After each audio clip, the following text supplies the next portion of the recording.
Hello, and thanks for joining the Walt Weekly Podcast Friday Live. I am your host, Walter Latham, along with your co-host, Michelle Sweeney McCombs.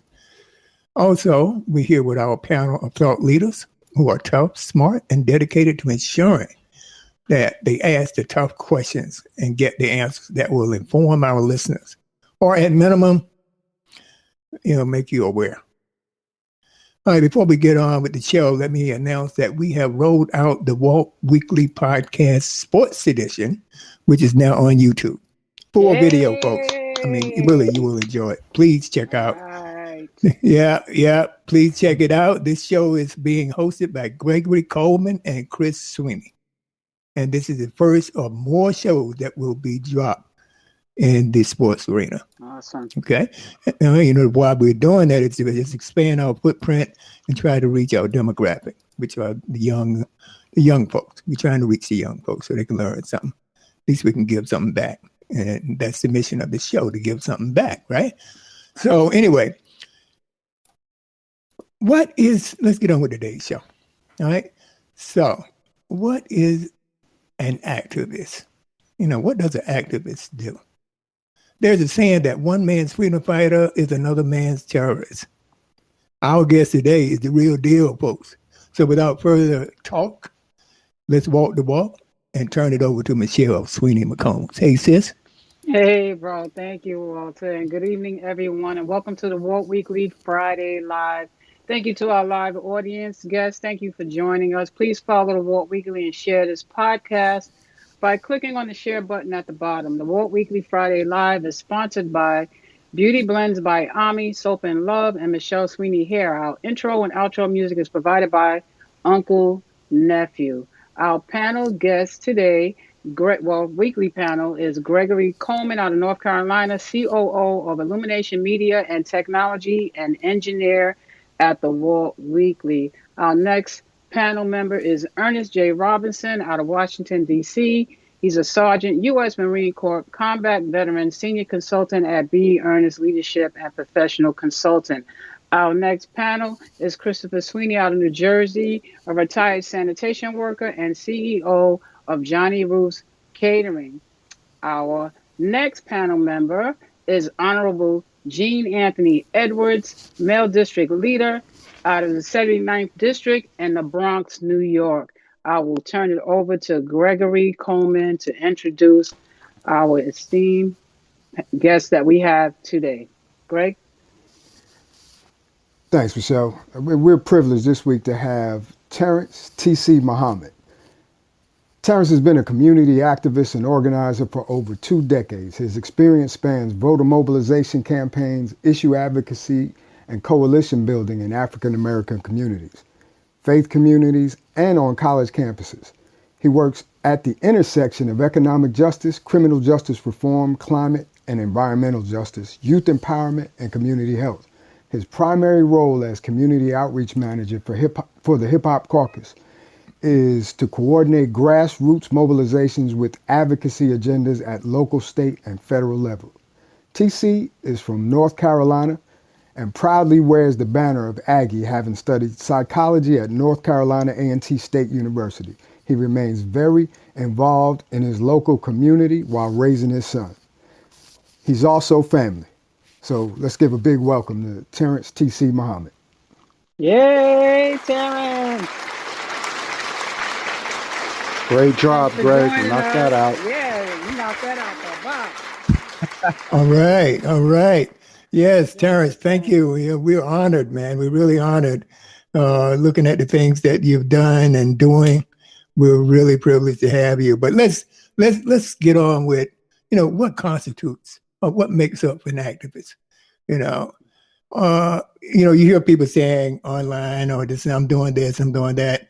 But looking at your body of work, just looking at the body of work, I mean, I'm just astounded that of what you've accomplished. And I'm also astounded of the people that you met. And I'm a little envious in a way that you can meet people like President Obama and Reverend Louis Farrakhan, Honorable Louis Farrakhan, and people like that. So with that said, my first question to you is, what motivated you to become an activist? You know, what triggered that? What lit that candle? First, let me just say I am honored and very humbled to be on this show. I don't take it for granted. I would say this year marched 30 years of me becoming conscious. As people say, I became conscious, and it was 30 years ago. So to be at a place where I can share these experiences is very humbling. And at the same time, when I say that, I still see myself as a baby in a movement because I'm still being taught. I'm still learning from those younger than me, but then my elders that are still amongst me, still walking and still, I'm still on this journey. So I still got a long ways to go. But I do want to say that, yeah, the process of me getting involved in where I am didn't just happen. It didn't just I didn't grow up like I heard my sister and my friend Tamika Mallory. She said she grew up in a household, in an activist household. So she didn't just start, at the Women's March. She didn't just start with her organization now Until Freedom and working with Brianna. She's been active. She's been involved and engaged. So I grew up, if anybody knew, say I grew up in the church. So I was known for one of the, at the time, Chapman boys. So that's what I was known for until I got to North Carolina State University, student government or conscious. I wanted to go to parties. And literally, that's what I did. I went to all the parties and I was known. And there was a brother that asked me, his name Ra'ante Amin now, used to be Eric Short. He asked me when I was at the parties, come to this meeting. And the meeting was called, it was a meeting for the History Club.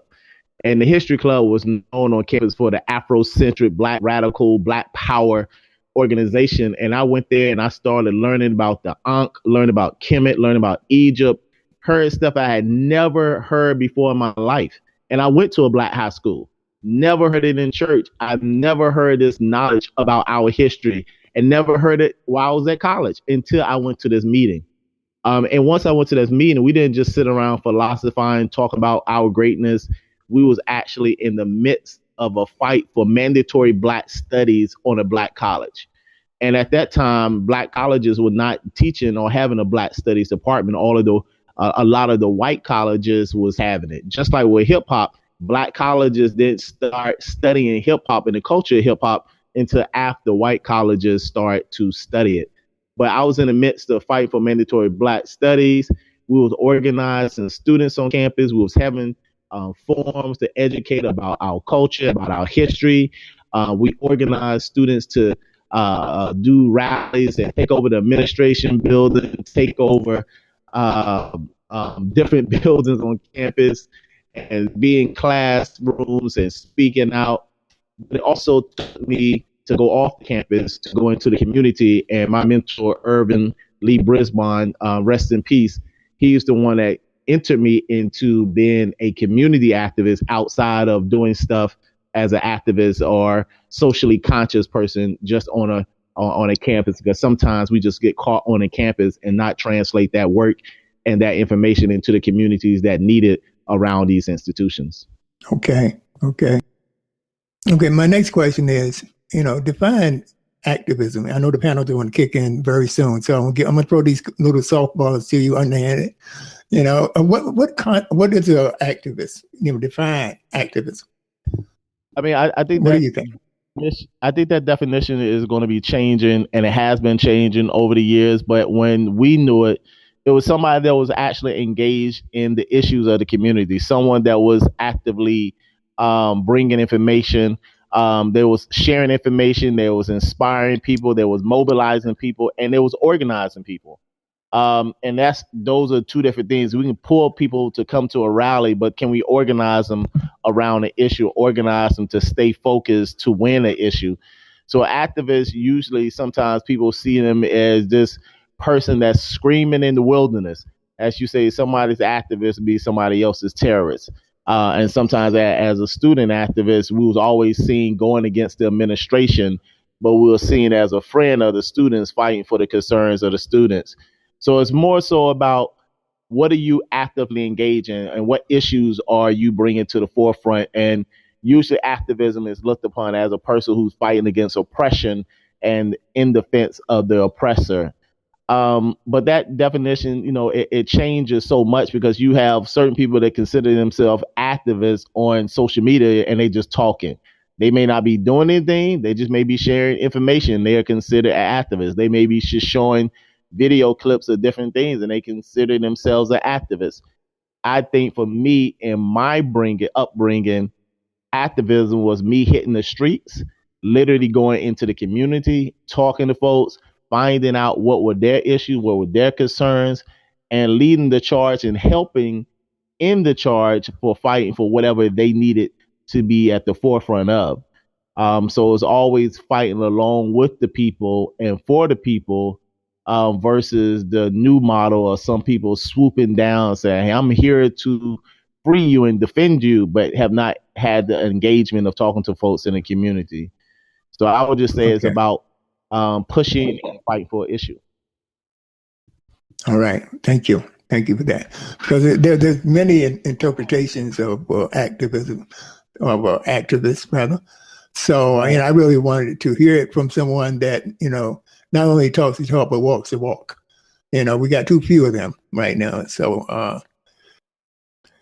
in the environment that we're in, which is very toxic and divisive, and, we getting people killed left and right, our folks being shot down, shot in the back and all this kind of stuff. I mean, it's just a horrible situation.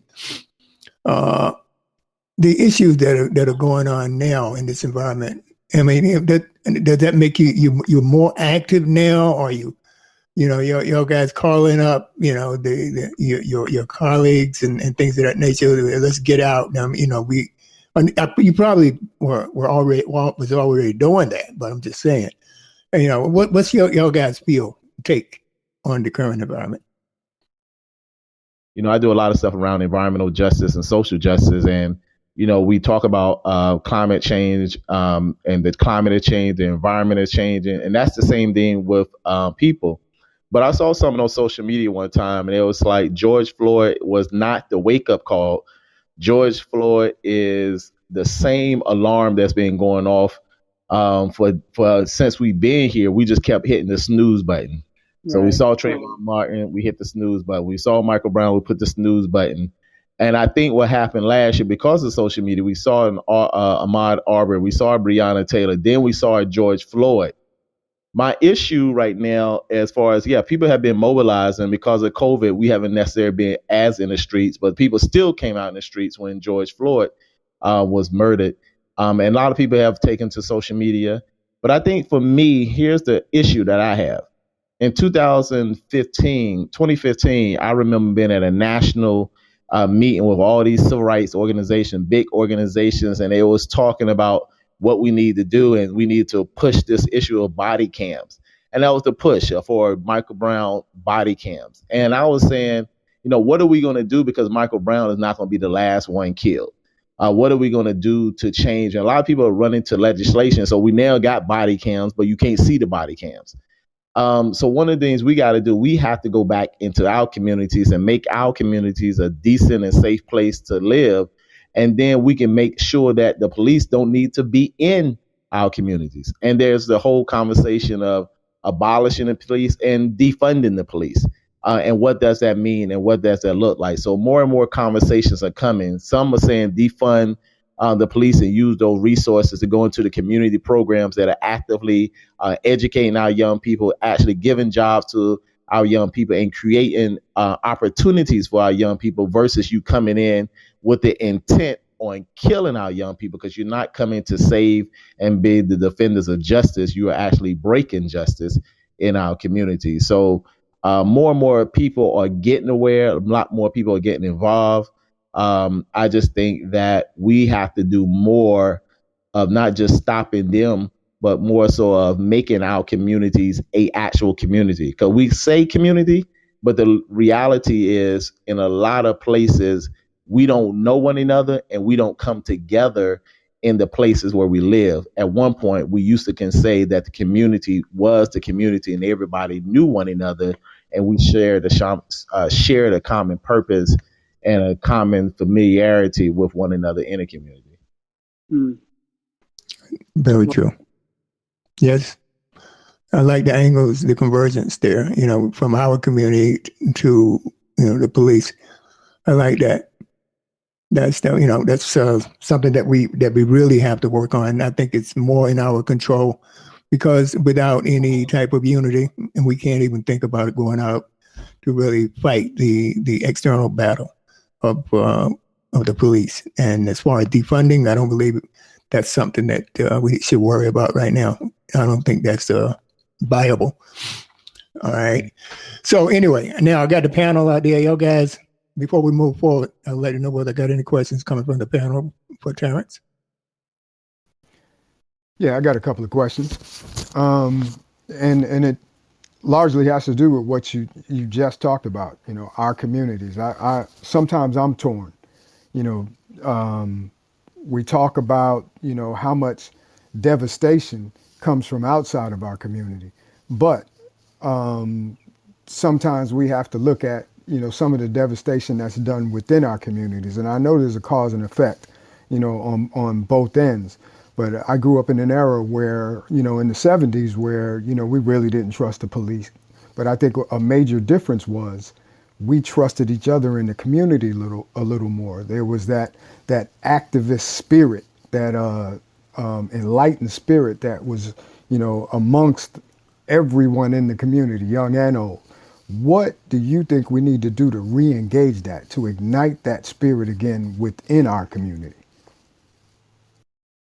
I mean, one of the things that Walt just said is unity.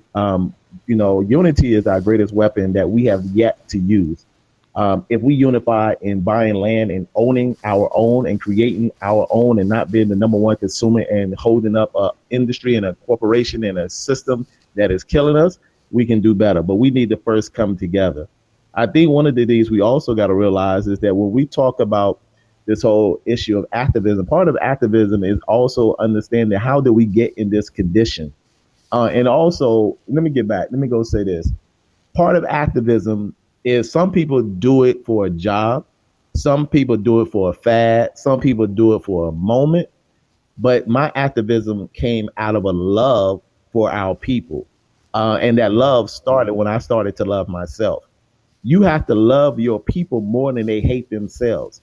And when you see our people, you got to understand that we are a damaged and destroyed people.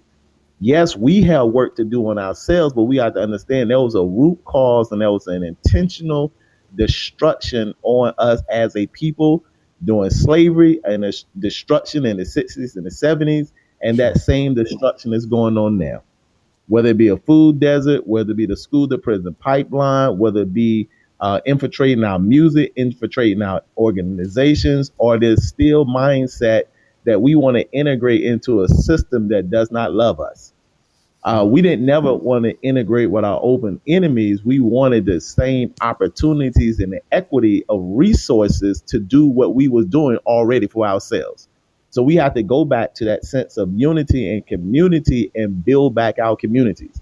But also we have to defend that and maintain that which we get as we're coming up on the 100-year anniversary and commemoration, or not necessarily commemorate the remembrance of Tulsa, Oklahoma. What we were doing for ourselves, and then the time we did for ourselves, someone would come and bomb that and destroy that. So part of that work, yes, is keeping the enemy off us. We have to start with unity. We also have to have more love for our people than they hate themselves. We got to understand that we are at war, we are under attack, and unity is our best solution to come together, that we can do something for ourselves, but we have to understand that we are a destroyed people, destroyed from slavery, destroyed from the civil rights movement, destroyed now from the school to prison pipeline, the prison industrial complex, all of the things that they're putting on us. We got to understand that we have to come together in unity to give ourselves a better situation and put ourselves in a better situation, because we're not being taught properly in the educational institution. It's really a killing field for our children. We have to start going back and building our communities, teaching ourselves, giving out also our own opportunities for jobs and entrepreneurship. So it's a lot that we have to do. It's a both and. While we're building our own, we have to keep the enemy off of us. So activism can be on both fronts. While others are dealing with legislation and policies and dealing with all that, others should be acquiring land, buying land, and building on those lands and producing and giving opportunities for our people. We should stop trying to run to be somewhere where we're not wanted, and to build our own society and our own communities and gain wealth and ownership. We the richest group of poor people, meaning we got $1.1 trillion that we spend every year, but we're not the number one producers of the things that we use. Absolutely. Right. We're just consumers. Yeah. I know I had mentioned a couple of times that, one of the main problems we have is that we embrace integration. Like, okay, right. I want to be there. This integration. But if you look back, and I was maybe 10 years old when a lot of this was going on during the protests back in the 60s, that really undermined the family structure, our family unit. We became numbers instead of, oh yeah, I know Walter, I know his mother, I know his father, and I'm gonna make sure that he has a great education. All right, that to me tracks back to then when we have as to what we have today. And what we have today are a lot of young kids on the street without any type of guidance, without any type of role models. At least you could find them in school when I was going, because I went to an all-black school. Okay? I'm from North Carolina, too, so Eastern North Carolina. All right. So I track back to that. So, I do have that framework where everything was within the neighborhood. We didn't need any outsiders. Everybody had a grocery store. They had this. The only time we had to go with big box items like television or, stereo. And so, but otherwise, we didn't have to go outside the neighborhood. And we really didn't care. You know what I mean?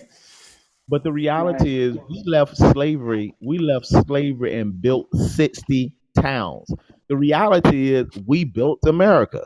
You didn't see a white man with a hammer. You saw us building this. So we are capable and able to do for ourselves, but we're under this mental shackles that we cannot do something, build for ourselves when we are building and continues to build everybody else's world.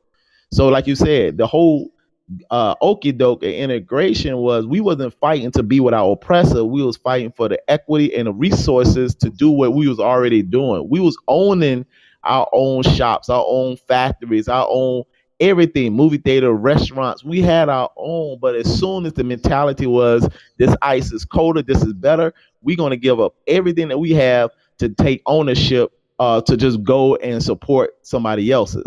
And that's why a lot of organizations that are Black are still funded by white organizations so they can make sure that they are in control of the directions that we go. There are a few people that are taking the stance of ownership. And that's why I do like some of the folks in the hip hop community, because as not only they doing the music, they're getting restaurants, they're getting houses, they're building and making sure they take ownership.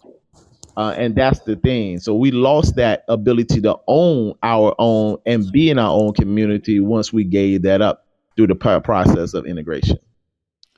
Yes. That's what I was alluding to. That is major.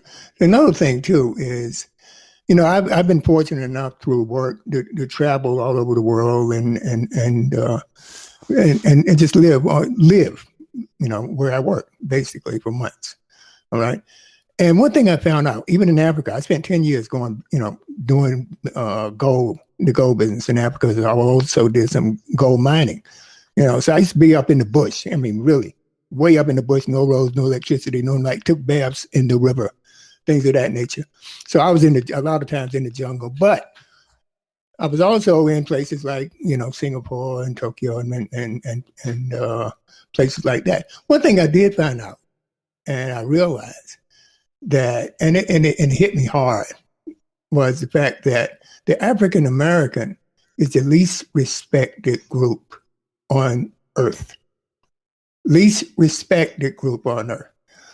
Now, I know that was, a lot of it was perpetuated by media, and, like when people think, for example, when people think of Africa, the first thing they think of is, somebody running around with a bone in their nose, or, or a spear, or, Right. No, it's not like, you got different neighborhoods, you got different areas in America, you got different areas in those countries over there. Right. Africa is a continent. Okay. Mm-hmm. So you got you used to have a middle class, and some countries, like Ghana, the Ivory Coast, you have, middle class. You have poor people, you have rich people, but they never show the middle class and the upper middle class people that live in those countries. You can point this back to PBS and all these nature shows. This goes way back. Okay. Yep. So we are the African American, not to get off track here, but the African American is the least respected group of people on the earth. And not only that, and you said the reality is that's the image that's being pushed around the world.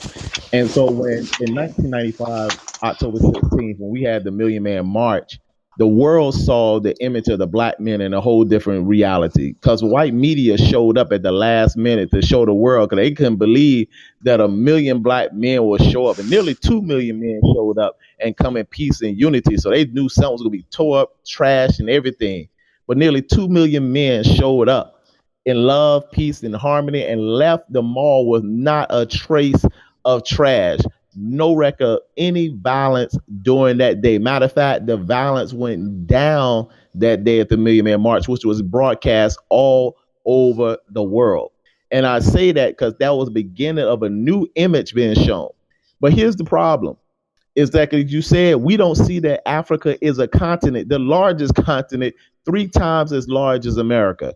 We also don't understand that there's riches in Africa, and Africa will be okay if the colonizers will stay out of Africa. If you can just stay out of Africa, Africa will be okay. Africa is not a starving country. Africa can feed its own self and the rest of the world if they was left alone to do for themselves. I have 2 friends that just moved to Rwanda. Great opportunity in Rwanda. They opened up a restaurant. They're opening up a bed and breakfast where people can come to Rwanda. The bottom line I was saying is that there's been negative images shaped around the world on black people all over the world. But of course, black people have been seen in a certain way because we have been the only people that have gone through what we've gone through. So we are actually in the worst condition, but we are the ones that are going to change the world condition. So exactly. This is the people that God's going to use, that material, the bottom rail that will be raised to the top. And the reality, as I was saying, the Million Man March showed the black men in a different light. And people all around the world saw the Million Man March and saw black men standing up and taking responsibility. And now black people are starting to go to Africa, and not only go to Africa, live in Africa, settle in Africa, get dual citizenship in Africa. And I was saying, I got friends in Rwanda. They have opened up and moved to Africa. So one of the things that America and European countries never wanted, they never wanted the black man with the knowledge that we have in America to unite with the resources and the wealth of Africa. Whenever we went international, that was the biggest fear of our enemy, that we would connect with our family throughout the world. So they understand our power, because our enemy is the minority and we are the majority. So we should never call ourselves a minority, because the black man and woman is all over this planet.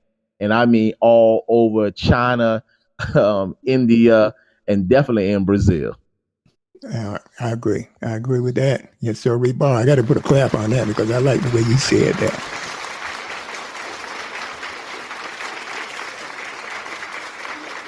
All right. Before we move on, I'm going to go to the panel. Hey, yeah, Walter. I would just like to say this is Gene. No, I would just like to say that I think the same negative imagery that gets shown in Africa, when it comes to black men, especially, inner city, black men, it's the same negative images that we see, over here in America. I remember growing up watching TV commercials. They always show, images of Africa, these children with the Biafra bellies, with the flies on their eyes, and they're, playing in the mud, eating the dirt.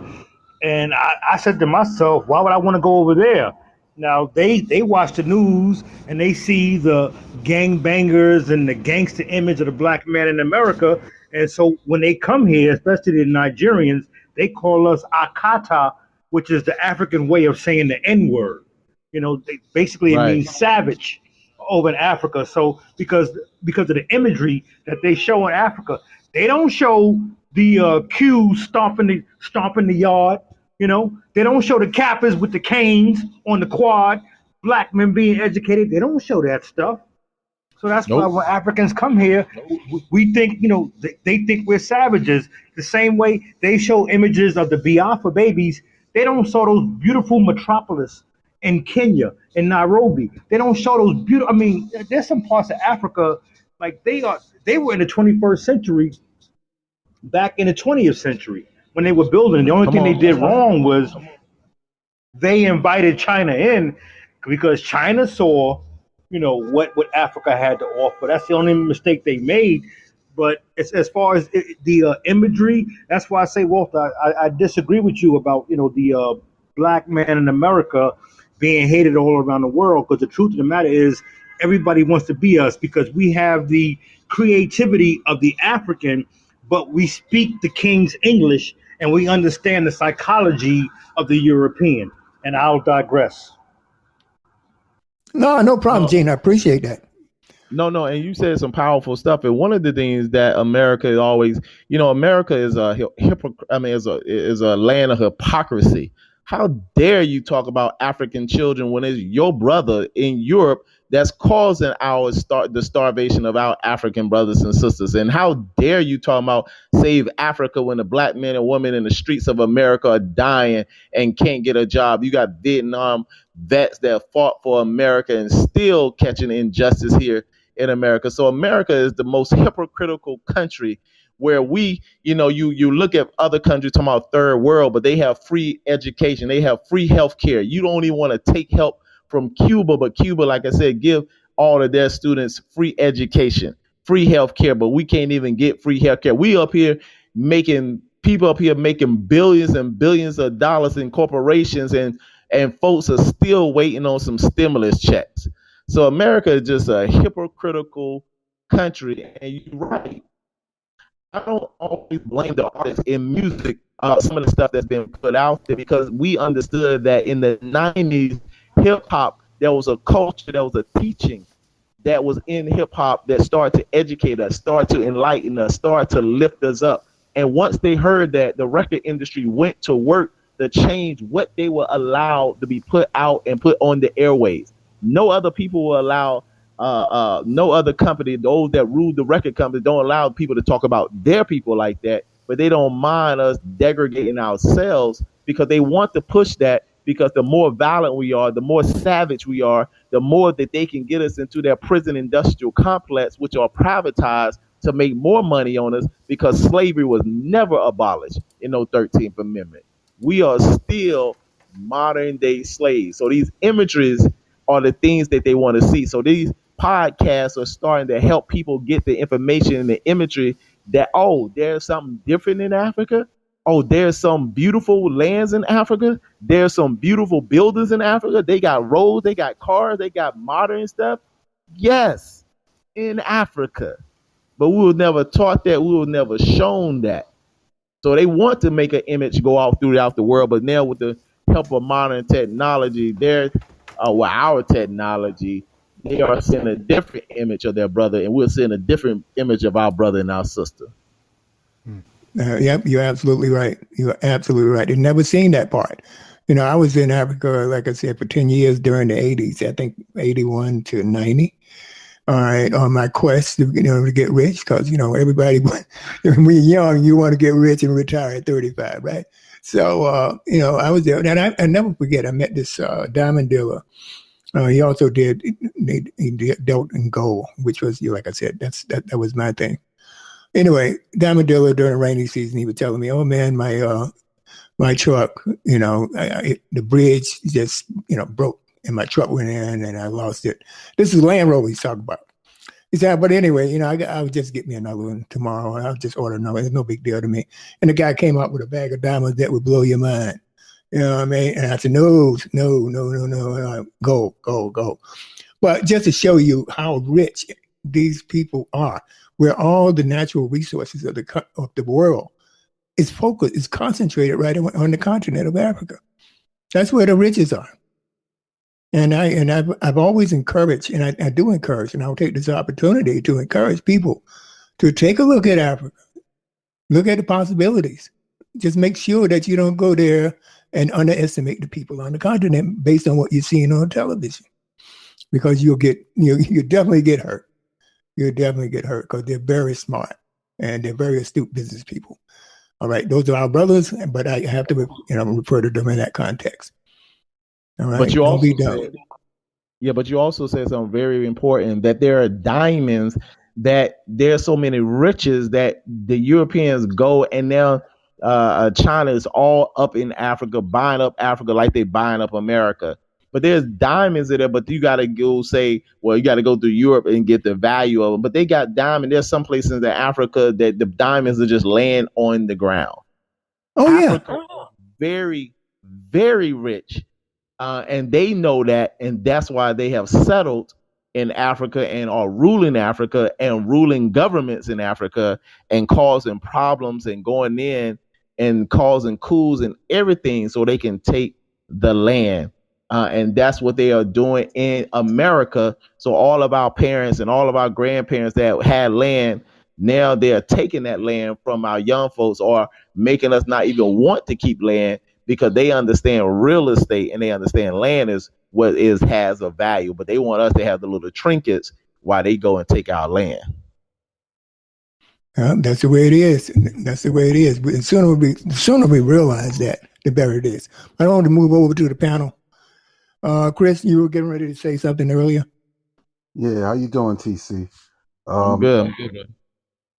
For you, we sit here and we're all aware that there's a lot of hypocrisy in this country. We don't control the narrative. We don't control the media. We don't control a lot of things in this country. And we have so many of our younger brothers and sisters who don't want to vote, who don't want to get involved because they think a lot of those things don't matter. I want to hear from you.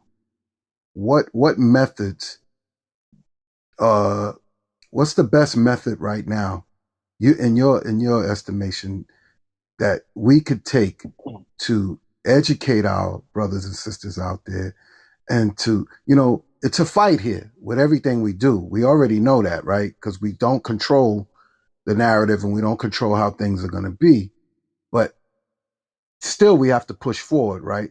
So right. Do you what in your estimation is the best way to achieve what we're looking for, aside from us saying that we need to unify? All of those things we're aware of, right? But if we say we need to unify and we don't control the narrative, how do we change that? How do we still move forward? Well, I think one of the things that you said, and not the rest of you, a lot of times we say, well, we know unity, and we say we know it, but we have not done it, right? So we have to do it. And then the other thing is getting in control of the narrative. And what is the narrative? We have to produce our own medium of information exchange to get that out to the community. And sometimes we look at the bigger picture, and we know in politics, all national politics starts locally. Local politics is national politics. So what are we doing in our own sphere? So the first thing is starting with ourselves, getting knowledge and acquiring knowledge and studying that knowledge, and then passing it on to one of your friends and your family, and then your community. And then you start with a particular area and grow that. And just as like every organization starts small and then grows.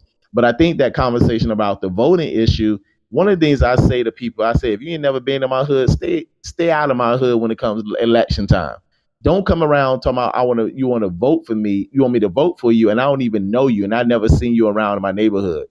We are tired of people playing the games and getting votes and not doing that for our people. So one of the things that needs to be shifted, don't need to wait to the primaries or election time to get our young people and people in general involved in the political process. People need to understand civic engagement 101. What does that look like? Where is the power dynamics? Who has the power to affect you? So young black men, you got this child support and you worried about the mayor, and you ain't dealing with getting some district attorneys in there that's going to help you deal with your case. We have to understand that the lay of the land. We got to have those people that understand politics to teach politics in a way that our young people will understand. One of the things that I've done in the Hip Hop Caucus, we've used hip hop artists and their celebrity to get young people involved in the process of getting out to vote. But we also have done something like what 2 Chainz, who was an ex-felon, T.I. was an ex-felon, Charlamagne the God was an ex-felon, and we started talking to ex-felon about how to fight to restore your right to vote. Or in North Carolina, if you serve your time and pay your fine, you can vote, and letting them know that so they can get involved in the political process. And in Virginia, at one point, people were saying, I'm an ex-felon, and we stayed in Virginia after the election. So we were nonpartisan, but we stayed after the election as well. So we made sure that Virginia turned that over to let the returning citizen get the right to vote. Desmond Meade in Florida was doing the same thing. But we have to deal with the issues. It's not about get registered and go vote because people died. No. What are your concerns, and what is the way to address your concern and get your concerns changed? So we have to be able to listen to our young people. Sometimes the reality is we don't know how to speak the language, or with our young people, we don't want to listen to what is going on. And then the reality. Let me stop you there for a second. I agree with everything you just said, but the one thing that we got to do is, like you said, not vote for the guy that's just coming to the neighborhood when it's time to run for office.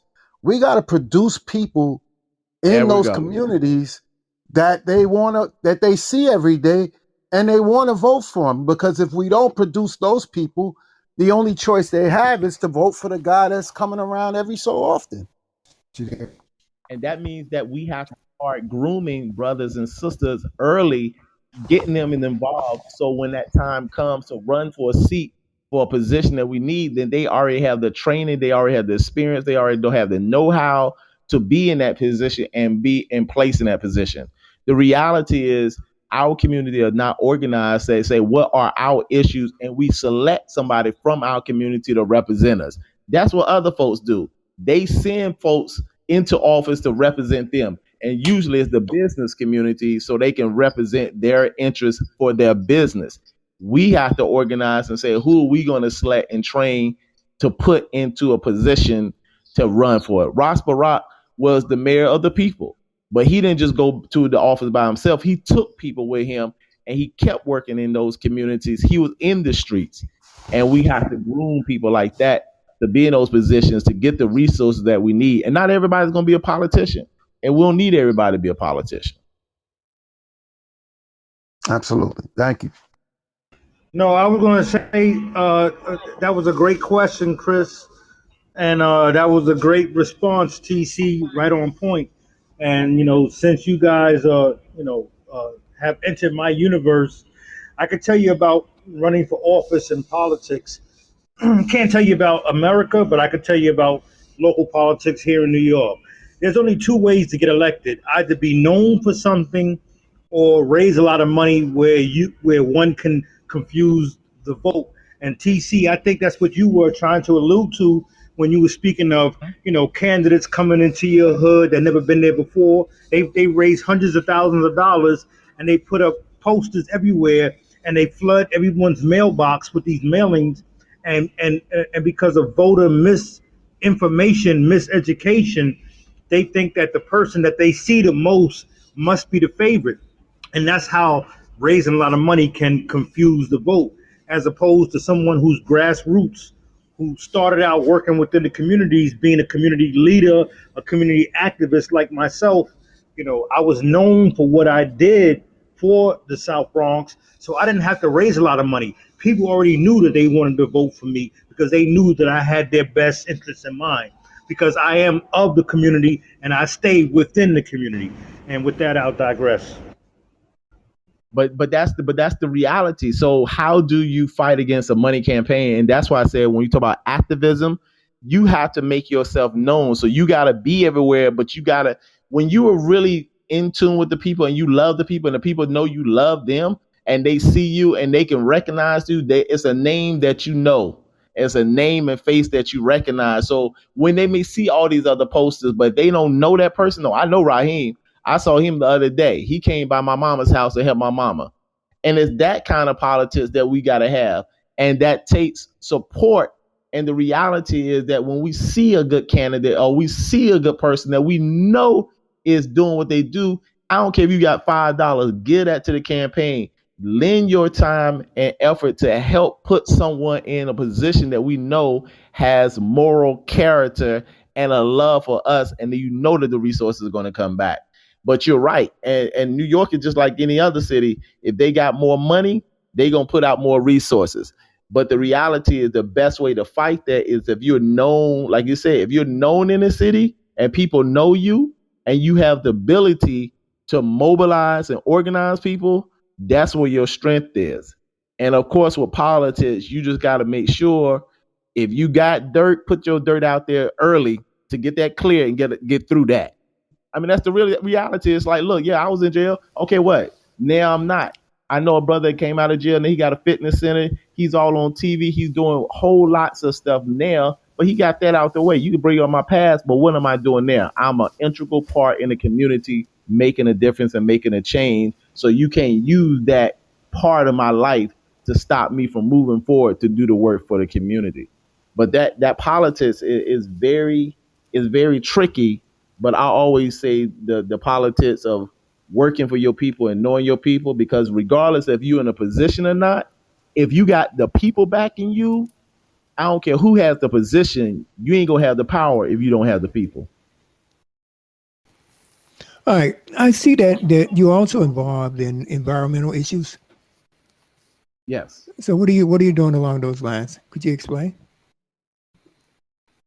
So one of the things, as far as, so let me just let me back up. So when I got involved into environmental stuff, I had no clue. I was working at Hip Hop Caucus 2012, and in 2013, ended up in Nebraska at a state hearing talking about the Keystone Pipeline, and I thought it was climate control. I didn't even know it was climate change.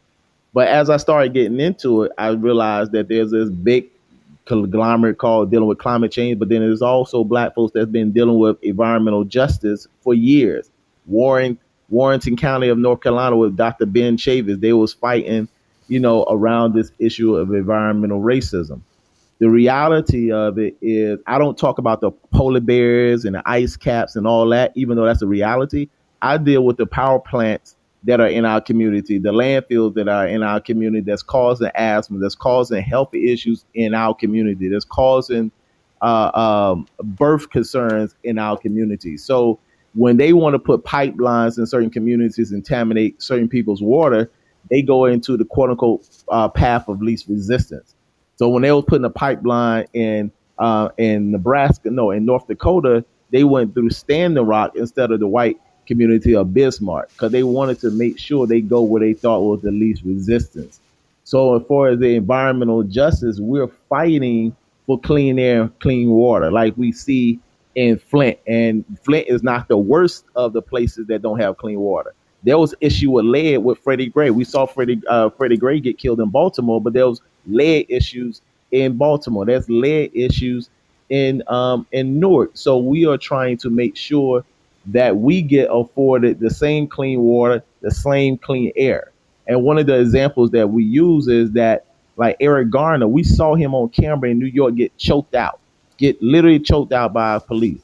But we don't see the silent deaths like his daughter, Erica Garner, having an asthma attack, and she died because of the air quality there. And she had a asthma attack, heart attack, coma, and then died.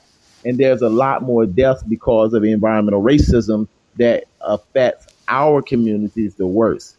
And then when we see the environmental changes that come, we're hit and we're left for dead, as we saw our people in Katrina.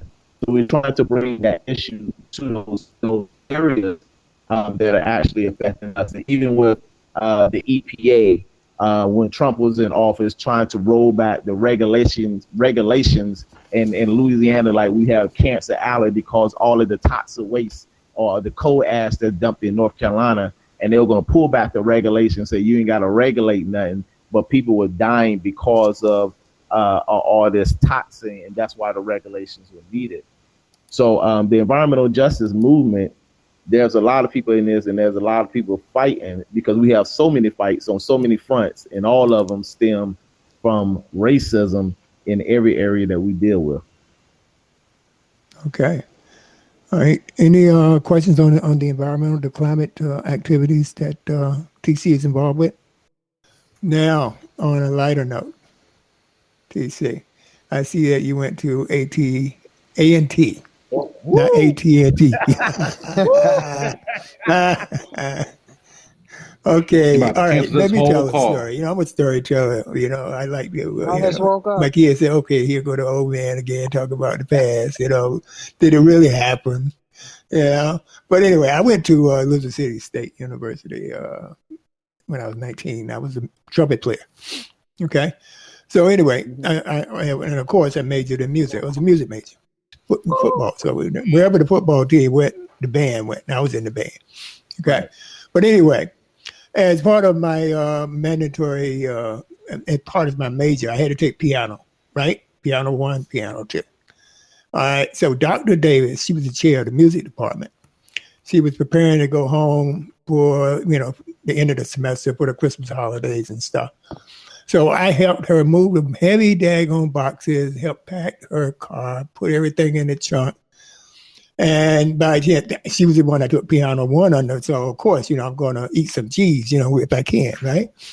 And so I said, okay, Dr. Davis, by the way, you all set, everything ready? She said, yeah, thank you, Walter. And I said, oh, what did I get in piano 1? Well, I'll see you next semester, Walter, because you failed. So that's one thing that I noticed about, HBCUs. They make sure that you learn. You're not just there to pay money. And that's an example that I wanted to give out, that, HBCUs, you get an education. You're prepared to compete on the world stage. You're just not just a number. You're not just an athlete. You're going to do the work. All right. Now, if that has changed since I've been there, then y'all guys have to tell me, the younger guys. But that was my experience at ECS. Yeah. Let me say this: I still am and wear the banner of a proud North Carolina Agriculture and Technical State University, North Carolina A&T, Aggie Pride all day. But I love all HBCUs, and I say I love all HBCUs because, like I said, yeah, I am a proud person who attended North Carolina A&T State University, and I love all HBCUs. Yeah, as I said, I can always say this over and over again, that I attended North Carolina A&T State University, but I love all HBCUs, and we're not an afterthought. We are the first thought. And the reality is that we got to remember it was a Black woman that went to Spelman that got us Georgia in that runoff, in that Senate runoff. And it was an Aggie that's now over the EPA. It is a Bison who is now the vice president. So I wanted to say, if we think that, HBCUs don't prepare you for the world, but somebody who's running the Environmental Protection Agency of the United States came from an HBCU. The one who sit in the seat as the first Black woman as the vice president of the United States came from an HBCU. So, sometimes we say that, and I remember an astronaut, Ronald McNair, went to a HBCU, and we can go down do the roll call of who came from HBCUs, and they are very instrumental in raising people. See, one of the things about HBCUs, they make sure not only do you learn, but they make sure that your character, they want to make sure that you represent your family. I've been to HBCUs where I ain't have to go to hungry. They made sure I ate at HBCU. There was so many mothers at HBCU. People help people get through life situation at HBCU because you're seen as somebody significant. You make bonds and family bonds and lifelong bonds at HBCUs, and we are very much so needed. Now, being from an HBCU, I'm gonna talk junk to another HBCU. I'm gonna talk junk all day. I knew it was coming. I talk junk all day long. But when an outside enemy attacks one of us, we all come together, unite, and defend our brother or sister institution, because we know an attack on one HBCU is literally an attack on all HBCU. Nah, I just been sitting here listening. You on mute? It's no, I'm not on mute. I'm talking. Okay. Can you hear me? Yeah, I can hear you now. Okay. Yeah, you have a delay.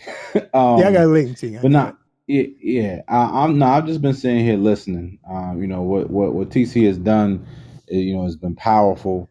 And I appreciate, hats off to your level of consistency. Oftentimes as a veteran, people say, thank me for my service. And then, but in this sense, as an activist, from one to another, TC, I want to say thank you for your service. And what in your new role, I know, Walter had brought it up about what you do with the environment, but what's on the horizon right now for what you do in your current role, and then what's on the horizon for TC, the man, the activist? That's a question that I'm gonna have to take off this show and try to figure that out. Why do I say that? Is because in the environmental movement, there's a time limit. There's like 9 years left that we have to get to 100% renewable before this planet is just already messed up. We got maybe 9 years left. That's what the science says about the environment, right? That's one thing. The other thing is the climate is getting so bad that if they don't stop killing us, I don't know what we're going to see in the future. And so when we say what's coming on the horizon, I'm looking at a reality than the reality that we live in, a place where we can have some clean water and some great air, and our children are living in peace. Because I'll be turning 50 next month, and I wouldn't want 50 years later, if I'm around, or 30 years later, when my son gets older and he's almost 50 and talking about, Dad, they still killing him. Dad, we still ain't got. What did you all do to prepare a world for us better than what you all had? And I don't want to hand over a world to my son that's worse than what he's getting. So I think for me on the horizon as an activist is one, I'm not, and I never am looking for retirement, because you never retire from your love of your people or helping. You may switch different works, but I think all of the fronts and just finding my place in it, and because everybody don't need to do everything. Some people are going to make music to make us happy, to soothe our souls. Some going to paint art so we can see beautiful visual art. Some are going to grow our food. Some are going to design our clothes. Some going to preach a word. Some going to give inspiration. Some going to just get a good job so they can help fund the movement. And so I think for me, it's just staying in it and helping myself do my role, but also bringing new people into this movement so we can have more help in this struggle for liberation for our people. Again, as all powerful as always. Walter, you about to say something? No. Go ahead. Oh, so there was so I want to kind of, one, there's a lot obviously that does have to happen. What is the best way of being able to merge the grassroots efforts that you do on a daily with the grass tops effort of being able to formulate legislation, whether it's on the federal, state, or local levels, to being able to address the conditions that you are currently working on? I think that is multi-level level, because a lot of times I think is so when we talk about grassroots, I'm working with a nonprofit that actually has a budget, and it's the Hip Hop Caucus. So we have a pretty nice budget. At one point, I was running around the streets trying to go door to door to organize people around different legislations. But I think people have to find their niche. And then people have to go and sit in these meetings, because to shape policy, to do legislation, it's not an easy process. And like I said, you got to get that education of it. But I think for us, the thing is understanding this. There's a saying Reverend Yearwood always say of the Hip Hop Caucus: demonstration without legislation leads to frustration. So in our demonstration, we got to be focused. Say it one more time for the people in the back. Demonstration without legislation leads to frustration. So that means is while you out there demonstrating, yelling and screaming, which is needed, where are you moving the anger and the frustration to? And we have to be smart and wise enough with our leaders and our scholars to not beg the enemy to give a solution and legislation. We need to formulate it, organize it, and actually implement it. And some of the legislation that we're looking for, federal dollars and federal implementation, there's still certain things that we can do in our own community to stop it. And that's why I said we also have to clean up our own community, police our own community, because when we ain't no spook, when there's killing, somebody knows. But if we have a better relationship, we can stop the violence in our community, which allows us to demand the police back up out of the community. Why you in here if there's no violence going on? If there's no calls coming, why are you in our community? There's more drug use in the white community, but y'all ain't over there going to get little Tommy. So we have to do our work on the grassroots to make our community a real community, but at the same time, know that when you're organizing the rally, you're organized the demonstration, that is not a moment, it's a movement, and there's more work. And the reality is that some are cookie cutter activists that are there for the moment, just for the yelling and the rallies, but they're not there for the after hours, having those conversations about what that legislation look like, how do we get it passed, who we need to get it passed from, and all of those nuances that take hours and hours and late nights and time to go through that process. So everybody's not cut out for it, because even with Eric Garner, it took 5 years for them to fire the officer.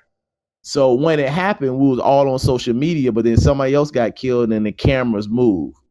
So that's why we're nonpartisan, but we're also post-partisan. We're after the cameras leave. We're after the election.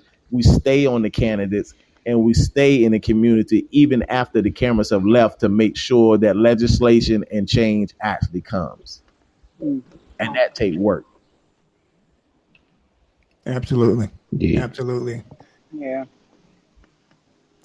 Well, I'll tell you what, I'm very proud of what you've done and what you're working towards, what you've accomplished or impacted. But it's no but to that. That's just me, just observing and what you've done and how you addressed us today. So, Ernest, you were going to say something else, probably pushing up against the clock. Yeah, no, that was the thing. I was recognizing the fact that we were pushing against the clock, and so there was I would love to before closing, obviously TC let everybody know like how they can get involved in what particular way. But there was one thing that he had touched on, and was earlier, and then also now two things. One, like there's a level of hypocrisy within our own communities. And I know we talked about hypocrisy of the United States, but there's a level of hypocrisy within our own communities. You know, those who want what it looks like and not necessarily what it feels like, to the way TC described, as far as those who will stay for the real work and those who are there for the glitz and the glamour. But just as for the general, for those who are listening, you know, there's three types of people that, you know, that you'll find. And there are people who are for what you are against. They are not for what you are for, and they are not for you. Okay. Yeah. Then there are people who are for what you are for. They are not for what you are against, and they are not for you. And then the third person, which is who an activist is and truly embodies, is that they are for you. They are for the people. And those are the type of people that we have to be able to create those strategic partnerships with. Those are the people that we want to be in whatever position and serve in whichever way that they can. But we need to make sure that we're recognizing those three types of people and making sure that we either, one, eliminate those or understand what their role is in this particular moment and movement. But after that, I will digress. TC, I need to be able to connect with you, dog, after this. All right. Some of our other panelists, rather, y'all guys have any closing words for TC? This is Gene. Just wanted to say thank you for taking time out of your busy schedule to be on the show, Brother Muhammad. And I want to thank Greg Coleman for having you on the show. There's something different, and I really believe that our listening audience got a lot out of it. And I want to ask you a question directly, TC. As a community leader, community activist, there's no monetary gain for the individual that serves their community. And oftentimes it's a thankless job. What is it about what you do that keeps you engaged and keeps you committed and prevents you from saying, you know what, screw these Negroes. I'm going to take my education, my money, I'm going to go move to the suburbs and make it all about me for the next 30, 40 years that I have left on this earth. Please tell us, brother. You know, so that's a powerful conversation. So one, this is a lifestyle. So this is not a job for me. This is a lifestyle. Because out of the 30 years, 20 of those years wasn't paid. I'm just now getting in a job where I'm getting paid. I had to work some jobs. But this is a lifestyle. And plus, I love our people. I mean, I genuinely love our people.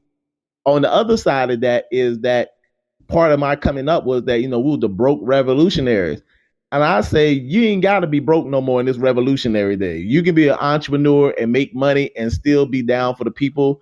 I will also say, be careful who do this for the money, but it's all right to make money and make a living and do this work. Because the work that I've done, I never looked for a check. Money came years after I did the work. And even the job that I have, at one point, I couldn't even pay my phone bill and my boss paid it. And then later I got this job, then I got money. But I'm also trying to use my resources to give resources to others. So the more I get, the more I have to give back. So I just think that it's a love for me. It's in my body. So when they say buy black, I don't have to talk about buying black. That's just what I do ordinarily. I don't have to talk about we need to love our. I really love our people. So when you talk about moving to a suburb, it's cool to have a nice space, but I also just love when I go to any city, where are black people? I want to be around us. So I don't have a fear of us. I don't have a dislike of us. I have an innate and in my bones love for us. And I know that it is God's ordained mission for me to do what he has me to do. And I cannot not do what is born in me or what is my purpose in life. And that's to love and help us. And it's not just to help one person, but it's to help all of us get free. So I love to see the gifts in all. So this show is beautiful. So I love to talk about you all and us that are doing something. So this gives me life. this gives me energy. And I remember yelling one time in the office. I went to my elders and I said, y'all the ones caused me to be in this and I can't get out. They said, like, y'all, I started working with y'all and I can't get out of it. I probably would have never met y'all. I wouldn't be in this, but I'm in it and I love it. Beautiful. Great. Very nice. Very nice. Okay. Any further questions for TC before we get ready to prepare to sign off? No, I just like for TC to just let our audience and listeners know how to get in touch with you, follow you, any organizations and your social media pages. Yes, Twitter and Instagram is at Hip Hop TC, or Terence Muhammad on Facebook, and you can go to hiphopcaucus.org, hiphopcaucus.org. Excellent. That'll be in the show notes also, Yes. people. Okay. Yes. All right. One thing I do want to mention before I turn it over to Michelle is that we do a rebroadcast on Sunday after 3 p.m. All right. So this live show will be rebroadcasted at that time on anywhere you get your podcasts. I'm talking Apple Podcasts. We're talking Google Play. We're talking wherever you get your podcasts, you can find the Walt Weekly Podcast. And so it'll be a replay of this live show released on Sunday after 3 p.m. Okay. Awesome. And now I'm going to turn it over to Michelle. And thank you very much, everybody, for joining. Yes. Thank you, Walter. And thank you to our live audience listeners. Thank you for attending our weekly Friday live. We are here every Friday at 6 p.m. Thank you to our wonderful guest, Mr. Muhammad. We appreciate you, our esteemed panel, Honorable Gene Anthony Edwards, Ernest Johnson, Greg Coleman, and Christopher Sweeney. You can follow us at The Walt Weekly on Instagram, Twitter at Walt Weekly, Facebook, The Walt Weekly Podcast, email thewaltweekly@gmail.com, and www.thewaltweekly.com. You can find us on all streaming platforms, Pandora, iHeartRadio, iTunes, wherever you find your podcasts, we are there. We appreciate everyone for coming out and enjoying this evening with us and this time with us. Terence, once again, thank you, sir, for being with us again. Thank you, man. Yes. Have a great and amazing weekend. Black people shine all day. Thank you so much. Yes, thank you. Thank you so much, everybody. And have a safe and wonderful weekend.